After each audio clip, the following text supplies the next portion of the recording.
নারকেল বাদাম লাড্ডু তৈরি করব। লাগবে নারকেল কোড়ানো 1 কাপ, বাদাম 1 কাপ, চালের গুঁড়া 1/2 কাপ, গুঁড়া দুধ, লিকুইড দুধ, গরম মশলা, ঘি। চালগুলো ভেজে, চাল বাদাম ভেজে ব্লেন্ডারে এই যে গুঁড়ো করে নিলাম। এখন চুলায় একটা কড়াই দিয়ে গরম মশলা, একটু এলাচ, দারচিনি দিয়ে তাতে গুড়টা ভালো করে জাল দিয়ে নিলাম।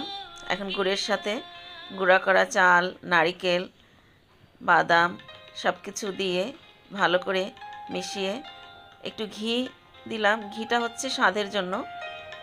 তারপর এই যে লিকুইড দুধটা দিয়ে ভালো করে মিশিয়ে নেব। তারপর একটু গুঁড়া দুধ দিব শক্ত করার জন্য। সবশেষে একটু ঘি দিব স্বাদের জন্য। শক্ত একটা ডো তৈরি হয়ে যাবে। এরপর চুলা থেকে নামিয়ে হালকা ঠান্ডা করে হাতের তালুতে দিয়ে চেপে চেপে লাড্ডু শেপ দিয়ে নেব। নারকেলের লাড্ডু খেতে খুব মজা।